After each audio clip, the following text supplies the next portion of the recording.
સહજાત્મ સ્વરૂપ પરમ ગુરુ એકાકી વિચરતો વળી સ્મશાનમાં.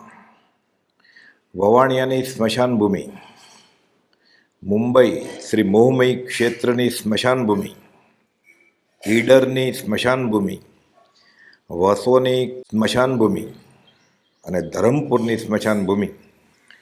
સંઘના યોગે આ જીવ સહસ્થિતિને ભૂલ્યો છે. વચનામૃત 609.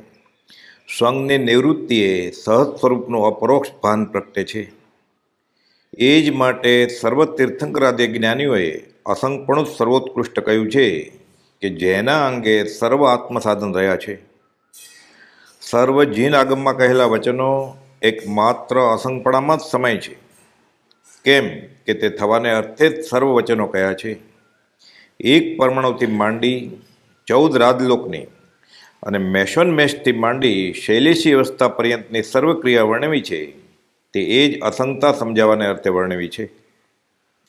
વચનામૃત 446માં કુપોલદેવે પ્રકાશ્યું કે પ્રદેશે પ્રદેશથી જીવના ઉપયોગને આકર્ષક એવા આ સંસારને વિશે એક સમય માત્ર પણ અવકાશ લેવાની જ્ઞાની પુરુષોએ હા કહી નથી, કેવળ તે વિશે નકાર કહ્યો છે. તે આકર્ષણથી ઉપયોગ જો અવકાશ પામે તો તે જ સમયે તે આત્માપણે થાય છે. તે જ સમયે આત્માને વિશે તે ઉપયોગ અનન્ય થાય છે. અતિવૃષ્ટિ, અનાવૃષ્ટિ, પંખીનો ઉપદ્રવ, ઉંદરનો ઉપદ્રવ, પોપટનો ઉપદ્રવ, સ્વચક્ર એટલે પોતાના દેશનું સૈન્ય, પરચક્ર એટલે દુશ્મનનું સૈન્ય વગેરે ઇતિ મનાય છે. આ ઇતિઓમાંથી એક પણ ઇતિ કોઈ પણ ખેતરમાં ઉત્પન્ન થાય તો તે ખેતરની ખેતી બધી જ નષ્ટ થઈ જાય. તેવી જ રીતે સાધક મુમુક્ષુને જો શરીરમાં અનુરાગ હોય અને તેથી તે એમ સમજે કે હું શરીર છું, આ શરીર મારું છે, તો તેનો અનુરાગ ઇતિની માફક એટલે આપદા રૂપે ઉપદ્રવકારી બનીને તપના ફળને, મોક્ષને નષ્ટ કરી દે છે. માટે શરીરમાંથી અહમત્વ, મમત્વ, મોહ સંપૂર્ણ ત્યજી દેવા એ આવા સાધકને મુક્તિ માર્ગે ચડવા પ્રથમ પગથિયું છે. અને તેથી જીવ એકાકી થશે ત્યારે જ છૂટશે. એકાકી વિચરતો વળી સ્મશાનમાં. શ્રી વવાણિયા સ્મશાન ભૂમિ 7 વર્ષની ઉંમરે. પાસે બાવળ થડ હતું, શાખા નીચી ફંટાઈ, નાના પગ ત્યાં ટેકવી ચડી ગયા ગુરુરાય. શા માટે ચડ્યા? વિકટ મોક્ષનો પંથ શું કાંટાથી ભરપૂર, નિષ્કંટક દર્શાવવા વણિક બન્યા શું શૂર. શું જોયું? ડાળ ઉપર રહીને દીઠું મળદું ચિતામાંય, ભડભડ ચિતા લાગતી, શોક છવાયો ત્યાંય. પછી શું થયું? આવા નરને બાળતા ઉરકંપે નહીં કેમ? શા માટે આવું થયું? મરવું સૌને તેમ. આ કઈ ઉંમરે?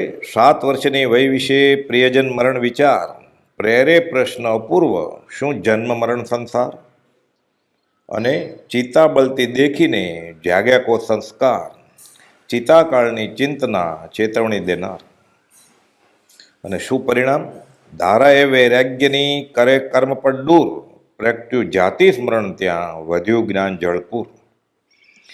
હવે દેખાયું કે ભવ ધરવા પડ્યા ધરી રાગને દ્વેષ, જન્મ મરણના દુઃખના દીઠા ચિત્ર વિશેષ. પણ મૂળમાં તો નિજ ચેતના એકલો રચે દેહ સંસાર, અધૂરા કામ મૂકી જશે થશે નવો અવતાર. આ જાણ્યું, આ અનુભવ્યું. હવે પરિભ્રમણના પ્રત્યાખ્યાન. બીજી માને રોડવી નથી, બીજી માની કુખે હવે જન્મ લેવો નથી. હવે નવી માં ભવાંતરે કરવી નથી. આખું મુંબઈ સ્મશાન ઉદયને યોગે 10 વર્ષ અહીં શ્રી મોહમયી ક્ષેત્રે અમોરૂપ થઈને રહ્યા. આ સ્મશાનવત મુંબઈમાં પરમકુપાદેવ એક વખત મુંબઈ ચર્ની રોડ સ્ટેશન સામે નિવૃત્તિ અર્થે ફરવા નીકળ્યા હતા. ચર્ની રોડ સ્મશાનની જગ્યા આવી ત્યારે તેમણે તેમની સાથે હતા તે ભાઈને પૂછ્યું કે સામે આ શું છે? તે ભાઈએ જવાબ આપ્યો, આ તો સ્મશાન ભૂમિ છે. પરમકુપાદેવે કહ્યું, અમે તો આખી મુંબઈને સ્મશાન સમાન દેખીએ છીએ. વળી મુંબઈનું પરવું સાયન શિવમાં મુમુક્ષુને કહેલ, જેને લોકો મેડી અને મહેલ માને છે તે અમને તો મસાણ સ્થાન ભાસે છે. મૂકું પગ મહેલમાં જ્યારે સ્મરણ સ્મશાનનું ત્યારે, મૂકું પગ પુષ્પશૈયામાં ચિતા પણ સાંભળે ત્યારે. ધરુતન શાલ દુશાલા કફન પણ સાંભળે ત્યારે, સુણું સંગીત સ્વજનનું રુદન પણ સાંભળે ત્યારે, અને ચડું સુખપાલમાં જ્યારે નનામી સાંભળે ત્યારે, જમું મિષ્ટાન ફળ જ્યારે મરણ પિંડ સાંભળે ત્યારે. વસોની સ્મશાન ભૂમિમાં એકલા નિવૃત્તિથી ચાલ્યા જતા હતા. મહાદેવનું દેરું તેની નજીક ભયંકર ભાસે એવી કાંટાળા થોર ઉગ્યા હોય એવી સુમસામ જગ્યા તે શોધી ત્યાં ધ્યાન ધરે. સંવંત 1954ની વાત જણાવતા જેઠાલાલ ભાવસાર કહે છે કે તેઓ એકને એક ગાથાનું સ્મરણ ઘણો વખત કર્યા કરતા હતા. એ ગાથાનો ભાવાર્થ વચનામૃત 850માં છે કે મારી ચિત્તવૃત્તિઓ એટલી શાંત થઈ જાઓ કે કોઈ મૃગ પણ આ શરીરને જોઈ જ રહે, ભય પામી નાસી ન જાય. મારી ચિત્તવૃત્તિ એટલી શાંત થઈ જાઓ કે કોઈ વૃદ્ધ મૃગ જેના માથામાં ખુદલી આવતી હોય તે આ શરીરને જડ પદાર્થ જાણી પોતાનું માથું ખુદલી મટાડવા આ શરીરને ઘસે. મૂળમાં તો આ દોલતરામજીના 6 ઢાળમાંની 6ઠ્ઠી ઢાળની ચોથી કડી છે કે સમ્યક પ્રકાર નિરોધ મન વચ કાય આત્મ ધ્યાવતે તીન સુથિર મુદ્રા દેખી મૃગગણ ઉપલ ખાજ ખુજાવતે. રસરૂપ ગંધ તથા ફરસ અરુ શબ્દ શુભ અસુહાવને તિન્મેન રાગ વિરોધ પંચેન્દ્રિય જયંત પદ પાવને. આવા ભાવ મુનિ વિતરાગ દશામાં રમણ કરી રહ્યા હોય છે. જે વેદન સિવાય બીજું કોઈ વેદન હવે પોતાને નથી એમ પૂજ્ય પ્રભુશ્રીજીએ બીજા મુનિઓને તેઓએ શ્રીમુખે પ્રકાશ્યું હતું કે અમને હવે વિતરાગતા સિવાય બીજું કોઈ વેદન નથી. મુનિ અમારા મને વિતરાગમાં ભેદ ગણશો નહીં. શ્રી ઈડર સ્મશાન ભૂમિ પરમ કૃપાલદેવ ઈડર ક્ષેત્રે નિવૃત્તિ અર્થે પધારેલ ત્યારે મહંકાળેશ્વરની ગુફામાં નિમિત્ત રીતે રોજ ધ્યાન ધરવા જતા. 1.5 માસ સુધી આ ક્રમ ચાલેલ. એકંદરે 3 માસ ઈડરમાં રહ્યા ત્યારે ઘણો વખત ગુફામાં રહેતા અને વનમાં વિચરતા. અહીં સ્મશાનની નજીક જ દિગંબર સાધુઓની દેહાંત બાદની છત્રીઓ પણ છે. સંવંત 1955ના 5મા દિવસની સમાગમની સાંજે મુનિઓને કહેલ પૂર્વે થયેલા દિગંબર સાધુઓના દેહાંત પછી સ્મરણ અર્થે કરાવેલી ઘુમટ આકારે છત્રીઓ છે. તેમાં તે સાધુઓની યોગ મુદ્રાઓ છે. આગળ પ્રકાશેલ કે તે સ્થળે અમારા પૂર્વેના અસ્થિ પડેલા છે એમ કહી તે છત્રીના દર્શન કરવાની આજ્ઞા કરેલ. ત્યાં એક છત્રી ઉપર કોતરેલું છે કે શ્રીમદ રાજચંદ્ર નામક મુનિ સંવંત ફલાણી એ રીતે લંબાણમાં. તે વખતે પણ તેઓનું નામ રાજચંદ્ર હતું. આ ભવે કાંઈ રાજચંદ્ર નામ નહોતું, લક્ષ્મીનંદન અને અભયચંદ એવું હતું. 4 વર્ષની ઉંમરે તેઓ સ્વયં જ કહે છે, બા મારું નામ લક્ષ્મીનંદન નહીં, રાયચંદ. રાય એટલે રાજા, રાજચંદ્ર. ધરમપુરના સ્મશાનમાં નિવૃત્તિ અર્થે રણછોડ ધારસીએ ઉતારાની અને જમવાની વ્યવસ્થા કરેલ. ખંભાતના મલાલભાઈ પણ પધારેલ. પરિચય નોંધમાં ભાઈ રણછોડ ધારસી જણાવે છે કે સ્મશાનમાં ડાઘુઓ માટે ઉઠવા બેસવાની વ્યવસ્થા કરવા મેં એક યોજના ઘડેલ. ત્યાં નદીના પાચિકા વડે લેખ લખવા ધારેલ. એટલે નાના નાના પથરા, લીસ્સા, સુવાળા, રંગબેરંગી પથરા વડે એક લેખ લખવાના ભાવ. પરમ કૃપાલદેવે ભાવના સિદ્ધિ એવું નામ સૂચ્યું હતું. સ્મશાનની ઉજ્જડ જગ્યાની બાજુમાં આશ્રમ સ્થળમાં નવી કેળો નાખેલ. તે કેળના તાજા ઉગેલા ફૂલો ફરફર હવામાં ઝૂલી રહ્યા હતા. તે અંગે કૃપાલદેવનું પણ ધ્યાન આ રણછોડભાઈ કહે છે કે મેં દોર્યું. કૃપાલદેવે પરમાર્થ તાકીદ કરી કે ત્યાં ફરી ફરી જીવને આકર્ષણ થશે તો ત્યાં કેળમાં ઉપજવાનું થશે.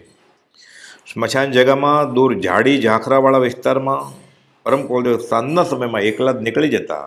તે 1-2 કલાક થાય ત્યારે પાછા ફરતા. સર્પ, રાની પશુઓ, જંગલી જાનવરો, વાઘ, સિંહ કે પાડા કે ડાસનો ઉપદ્રવ સંભાવથી સહન કરે અને ઉદીર્ણા કરી તેવા ઉપસર્ગો અને પરીશો નોતરે જેટલી કર્મો જલ્દી નિર્જરે. છૂટે દેહાધ્યાસ તો નહીં કરતા તું કર્મ, નહીં ભોગતા તું તેનો એ જ ધર્મનો માળ. અને એ જ ધર્મથી મોક્ષ છે, તું છો મોક્ષ સ્વરૂપ. અનંત દર્શન જ્ઞાન તું અવ્યાબાદ સ્વરૂપ. આ તો શુદ્ધ બુદ્ધ ચૈતન્ય ઘન સ્વયં જ્યોતિ સુખધામ. બીજું કહીએ કેટલું, કર વિચાર તો પામ. આવા પરાક્રમી મહાત્માઓ મોહથી રહિત થઈને પર્વત, ભયાનક વન તથા જંગલી પશુ, વાઘ અને સિંહની ગુફામાં નિવાસ કરે છે. આવા એકાંત સ્થાનમાં સ્થિત થઈને શરીરને નાશ કરવાના ઉપાયનો રત્નત્રયનું કે પરમાત્માના સ્વરૂપનું ધ્યાન કરે છે. વાઘ સિંહોની ગુફા એ જ જેમનું ઘર છે. વાઘ સિંહ વરુ ઉપસર કરે તો શરીર પડી જાય અને અશરીરી થવાય. આ તો મિત્રે મોક્ષે જવામાં મદદ કરી. વગર બોલાવે મદદ કરવા દોડી આવ્યા એવા મિત્રો. માગણાવાળા ઉઘરાણી કરી જાય હવે ઋણ મુક્ત. ઈડર ક્ષેત્રે વાઘ સિંહ, ઉત્તર સંડે સર્પ ફેણ ધરી ઊભો રહે. વિરસદ ક્ષેત્રે જંગલી પાડા અને કાવિઠા ક્ષેત્રે ઇંચ ઇંચ લાંબા ડાંસ. મચ્છર ચારો ચરે, લોહી પીવે, ઓઢેલું કાઢી નાખે. વાઘના તો નામો પડેલા. મોહન આજે મગન કેમ નથી આવ્યો? એટલે એમ કે મગન નામનો વાઘ પહેલાં તો સાથે નિમિત્ત આવતો, આજે કેમ નથી આવ્યો? આ વાઘો અવારનવાર આવતા તે અંગે શ્રીમુખે પરમપૌદે મુનિઓને પણ પ્રકાશેલ. જો જંગલી પશુ ફાડીને ખાય તો શરીર પડી જાય અને જીવ અશરીરી સહેજે બની જાય. અધ્યાત્મની મુસાફરીનું અંતિમ લક્ષ્ય જ અશરીરી થવું તે છે. તે થવામાં કે તે કરવામાં જે કોઈ મદદ કરે તે મિત્ર નહીં પરમ મિત્ર છે. પરમ મિત્રનો જાણે પામ્યા યોગ જો.